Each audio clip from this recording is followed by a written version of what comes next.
Hey friends, it's Shannon Dusky, and this is Unwind Your Life, a podcast where I unwind the deeper meaning behind life's ordinary events to inspire us all to live with more peace, joy, and intention every single day. I'm so happy you're here.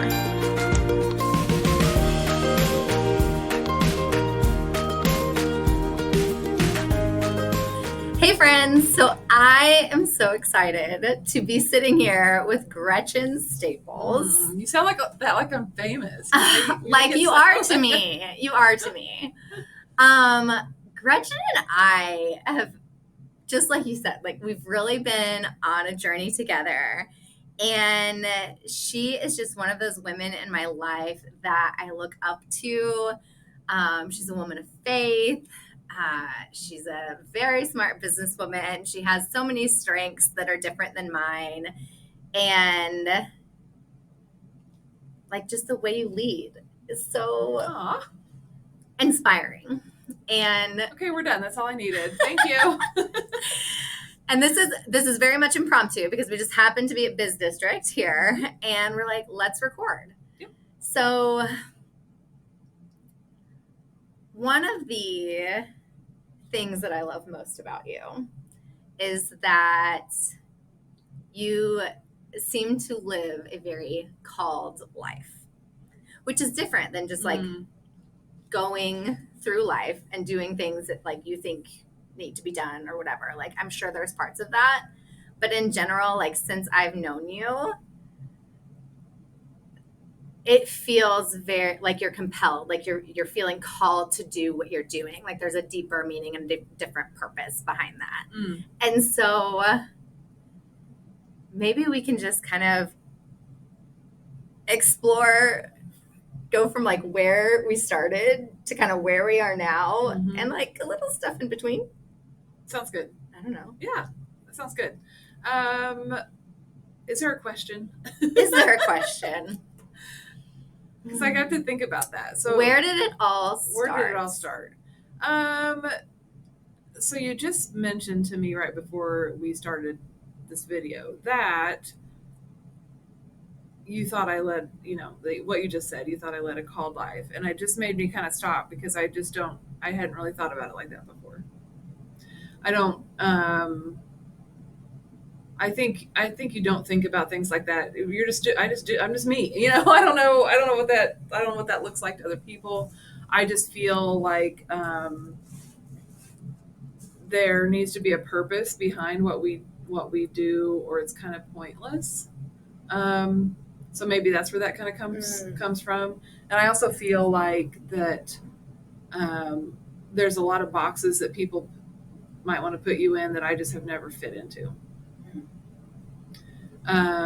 So, growing up on a farm in rural Kansas, you kind of just have this expectation of what your life's going to look like. And I didn't like it. And it caused my parents lots of problems, I believe. But I just always question things, which drives people crazy. But I'm only questioning them to get to the purpose behind it. So I think when you start out, you're going to have to figure out, you're going to have to find that safety to question things, and then maybe that leads to then being called, because then that whole process takes you down this path where you kind of figure out, well, what I want doesn't really look like what they want. So I don't know if that helps you understand that a little bit better, because I have a feeling you've been in that spot of like, I don't know if I'm going to fit into that box. So I think that's why you and I probably connect a lot on that. So, and I'm further down the path than you are as far as age and life experience just a little bit. Mm-hmm. So I think that's probably something too that is really good to have in your life. So I love our relationship because it kind of, I can look back and be like, oh, I remember when I had little kids at home in diapers and trying to just kind of get through the day and not, be and be thankful in all circumstances, even the laundry and the dishes and all the things. And I remember that. So I guess my calling right now is to show up with you in a way that you understand that that's a short time period, and to really soak it in. Because now where I'm at, we're not going to cry, are we? Are we going to cry on this podcast? So anyway, maybe that's a little bit of, I just never stopped to think of it like that. Called, yeah. So I want to take it back to what you said, that what you want may look different than what they want. Mm-hmm. And sometimes when I think about just where things started, like I remember the very first time we really just met to have a conversation. I honestly don't know what it was that was made me reach out to you, but we were connected through Leadership Mitchell County. I think was the source of our connection at that point, way back in April of 2020, which is after the world shut down and no one was meeting anything. And I was just I just want to have conversations with people. I was just getting my coaching practice started and I just wanted to connect with people. And so I kind of made a goal. I was all right, I'm going to schedule 2 to 3 just meetings a week and see what comes of it. Mm-hmm. And that's honestly what made me reach out. I don't think I've ever told you that. I didn't know. Huh? No. And very cool. Boy, what a time too to have reflection. And I mean, we were all grasping for something. Right. We were all terrified. Right. Yeah. And look how you handled that. And so you reached for connection. That's cool. I think there was one haunting question from that call. Yeah. That you still think about today. Yes. And I still think about it. I wrote it down in my notebook and I dated it the day we talked about it. Yeah. So tell me about that. So we were having a conversation and it was on Zoom. Mm-hmm. It was on Zoom. And yeah, like I said, the world was kind of in lockdown. And it could have been a pivotal point for a lot of people, I believe. And I think it was. A lot of people and businesses and whatever. But we've been talking for a while, and then you do this little Shannon thing where you're like, and you breathe, and I'm like, oh boy. I'm like, what's she hit me with? What's gonna be? And you do that smile, and then you go, what would the world look like if you didn't show up with your gift? And you just stared at me. You mean like this? Yes, like that. It was a different perspective because I was struggling with trying to plan it out. I was trying to think about it from the angle of what would the world look like if I did show up? Like if I start this business, if I start if I reach out to people too that are struggling with their businesses and help them, what does that look like? Which also leads to a bunch of questions like, oh, well then, okay, what am I going to name it? How's it going to work? And all that kind of thing. Well, and I have to say that I asked that question after you had told me I would love to be a business coach. Okay. And if I remember correctly, that's the first time you had said that out loud. Probably. Yeah. And so then you explained what it was that made you want to do that and how you want to help people and why you're qualified to do so. And you were telling me about that. Yeah. And then I love this because I don't remember from your perspective. Yeah. This is great. Which is funny because I feel like we both have notes from that day. So I would love to go back and see. But I remember you saying, well, I would love to be a business coach. And so then you were telling me all the reasons as to why you would love to do that and how you're qualified. And then I went in, well, what does the world look like if you don't do that? Who's missing out on your gift? Yeah. Yeah. Pivotal point. Stop me in my tracks like you've done before and since. Or like you've done since. That was probably the first time. But you do that a lot. You do that a lot to me. Stop me in my tracks. Make me think, which is why you're good at what you do. it just wasn't. Um, all right, so from my perspective, again, having owned a business, having raised the kids, having done all that, it leaves you in kind of this like, well, what am I doing now? And at that point, I still had a teenager at home, but what now? And I could just choose to not interact with the world and not share anything that I've learned, and not. I mean, I just think when I was at your stage, oh man, I've had some people in my life that were a little bit ahead of me down the path that have been like rock stars as far as like feedback that they gave me, or like ideas, or support, or just encouragement, or just a hug. So whether that's through the church or whatever, it's just like those women that are a little ahead of you going, come on, sis, it's all right. It's all right. Come on, you can do it. And I just thought, for one, it's kind of my obligation because I was given that, so I want to pay it forward. But the other thing is, if that cycle gets broken, that's a big deal. And that doesn't even have anything to do with me. It all has to do with the next generation of people. Like, am I going to leave them alone? Because no, I had that in my life. I want to pass that on. But the opposite is true too. If you didn't have that in your life, don't leave people behind you without that guidance. That's what we're here for. Yeah. And so when you presented it in a way of what if it were not there, it really was like, oh, get your shit together, get it together, girl. Get it together, and make sure that you're putting yourself out there and not hiding. And again, at that point in 2020, what did we all want to do? We wanted to go hide in a hole. Make sure you're putting yourself out there and not hiding. It's scary. It can be scary, but it's a trust thing, and it's all good. It's all good.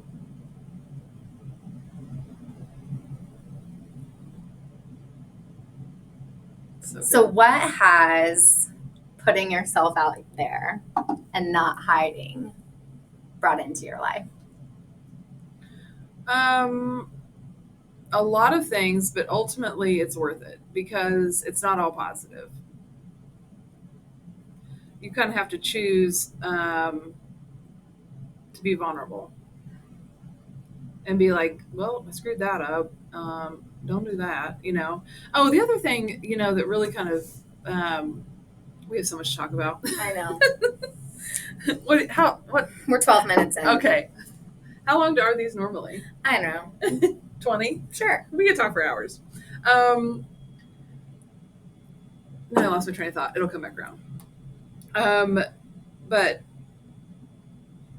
ultimately, it's brought kind of a knowing and a comfort and a peace that I know what it was. The results, like we talked about this earlier, like the results are not up to me. Like me showing up as something I'm felt called to do is all I'm supposed to do. Like it doesn't, the results of that are not inconsequential. Like it doesn't matter. Because guess what? I can't control that. So those, whether you responded or somebody else responded or no one ever hired me as a business coach, or they did hire me as a business coach and that's not my focus. That's not I don't even think about that, honestly. I really don't, because I think that can hold you up. That can really stop you in your tracks if you're going to be like, but what if nobody likes me? Doesn't matter. May I make an observation? Okay. With a few of your first clients, I remember having these conversations where you're a little bit worried about that. And so to hear this perspective, we're like, okay, I'm showing up how I'm showing up. Yeah. And not taking responsibility for other people's intentions. Right. Like, it's very big.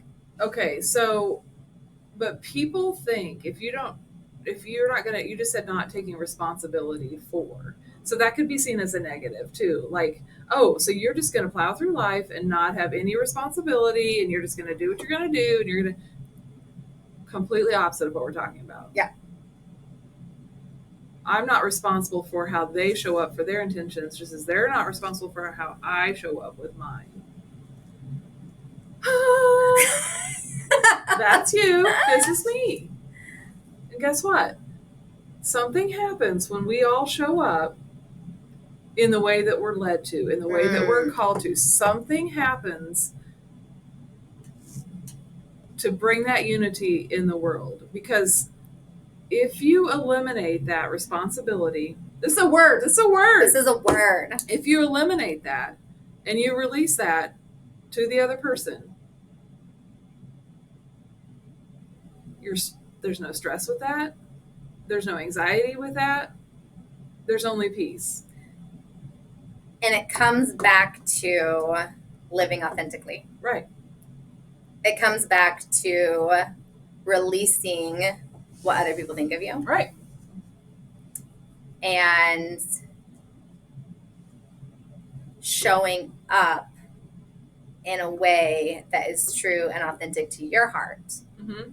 And being in touch with yourself enough to know what that is. Yeah, that's the tricky part. That's the tricky part. That's the tricky part. That's not easy. And it takes practice. And you're going to probably screw it up. But it just takes repetitive, like, you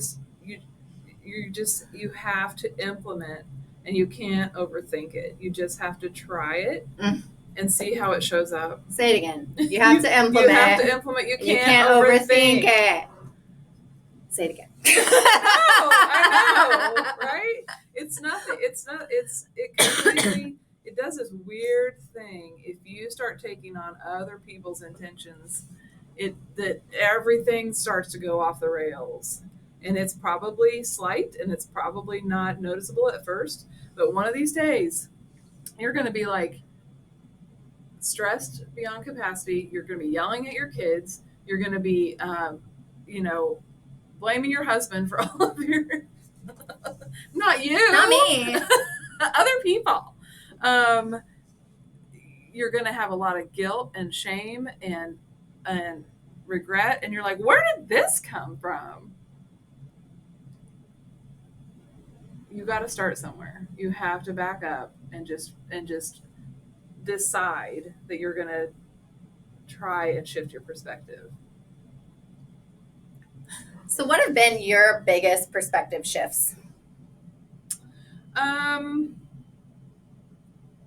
that one right there of it's not on me to the results of what showing up, how I'm going to show up, the results of that is not up to me. That's one of them. Again, don't take that in a negative way. Like, obviously, if I'm going to go around causing pain to other people, that's going to trigger some things in people. That's not what I'm talking about. Right. I think the perspective shift that I'm currently in too, that I feel like I've already visited before and I keep coming back to, is releasing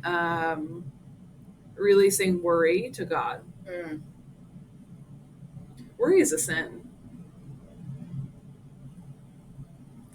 And it says that it's in the Bible, and it says, we are to ask, God wants us to come. We're going to get on a whole other path here. God wants us to come to him. He taught us how to pray, right? And one of the phrases in the Lord's Prayer is, give us this day our daily bread. So bread meaning energy. Everything we need. Everything we need. A daily. Yeah. A daily. So to me, God kind of created us. So he knew we were going to have to, he knew we were going to forget every day. Every day. My gosh. That's what you just said there is really like striking me right now, where it's like, give us this day our daily bread. God gives us everything we need. And for me, sometimes I forget that every day, where it's like this, I have to. You knew you were going to do that. I know. And like, it's interesting because I feel like I see it showing up where it's like, give us this day. But like, sometimes that is the one thing that can hold us back from pursuing what he's placed on our heart, where, oh, if I had this, then I'd do that, or if I just had this, then I could, go over here, and so I think we have to remember that God really truly does give us everything we need to fulfill the calling that he's placed on our heart. And so being mindful of when that little voice speaks up and says, you don't have everything you need to know more, you need to be smarter, you need to have this before you can do that. That's not true. No, it's not true. It's so not true. It's a bold-faced lie. And guess who the king of lies is? Satan. Dun, dun, dun. There he is. No, it is a lie. But don't forget the part. This is Jesus teaching us how to pray, and in the phrase "give us this day," so it's an ask.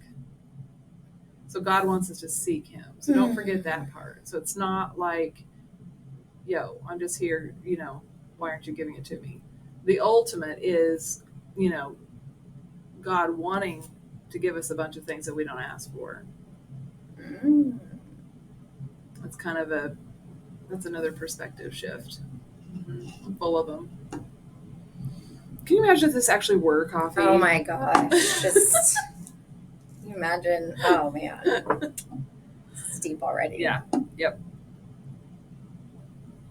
Good stuff. I don't even know where to go from here. Well, we can end it right there.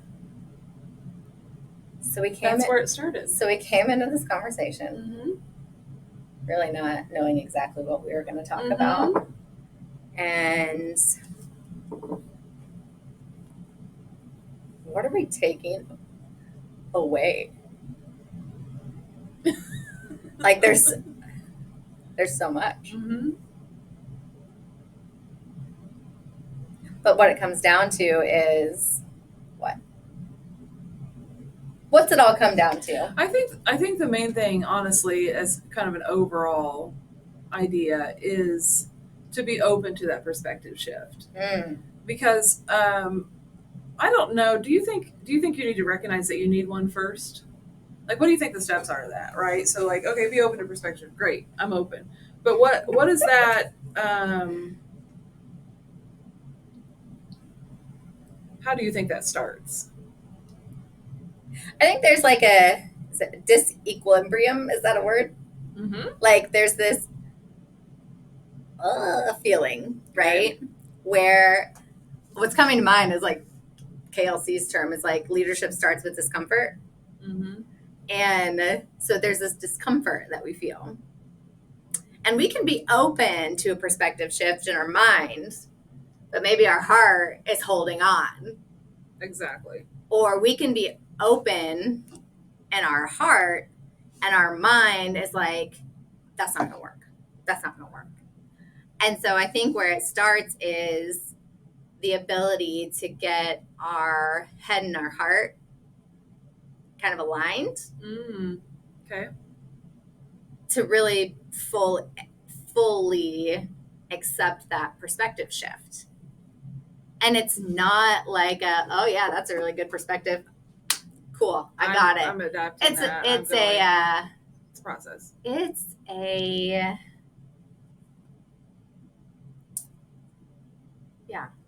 journey. Yeah. It's continuous. Yeah. Daily, one could say. Yeah.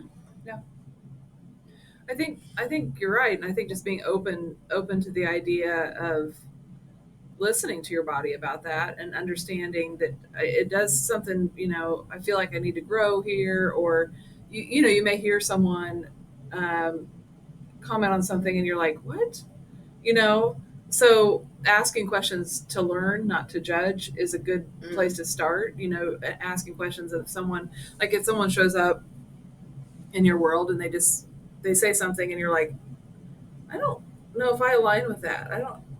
tell me more about that, you know. And it's not asking the questions to prove that they're wrong and prove that you're right. Right. You know, it's just asking those questions of like, how did you end up here? I've had so many awesome conversations with people that just grew up differently than I did or came from a different place. I mean, everybody has their own experiences, and I think it's fascinating to hear, you know, how did you get that? How'd you come up with that? Just like you were asking me, you know, and I'm like, what do you mean? That's just what you do, you know, or whatever. Well, you didn't have that experience. And then I want to, you know, it's just kind of that bond, you know, that you can have with people. But so I think the perspective shift is probably a good thought process for this. Yeah. And they always happen when you're fully present. Mm-hmm.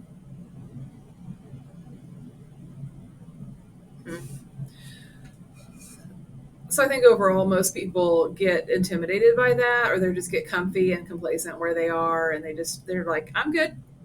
I got this figured out. We've all been there. Yeah. I'm good. I have to. I'm like, no, I don't need or to you change. avoid it, you stiff arm it. Yeah. Like, I'm good. I'm Yeah. comfortable. Yep. Move on. And it's such a thing to be there where you're like, I'm comfortable, or versus like avoiding change. Sure. Like kind of basking in where you are. Yeah, which comes down to, again, that fear, you know. Right. And then it all ties in together, because it all ties into like, no, if I'm in the Word and I'm listening to the Holy Spirit, I'm like, where I'm supposed to be in my life, I'm not really worried about what you have going and how you're going to react to me. Because again, those results are no consequence to me. Mm-hmm. Like that's so again, it all ties back to that. Right. But yeah, good stuff. Okay. We wrapping it up? Yeah, All right. that's all I got. That's all I got. We had some, There's more. I'm out of the. There's yeah. words. Yeah. But, yeah. cool. This was great. This is great. There'll be more. Yes. Bye. See ya.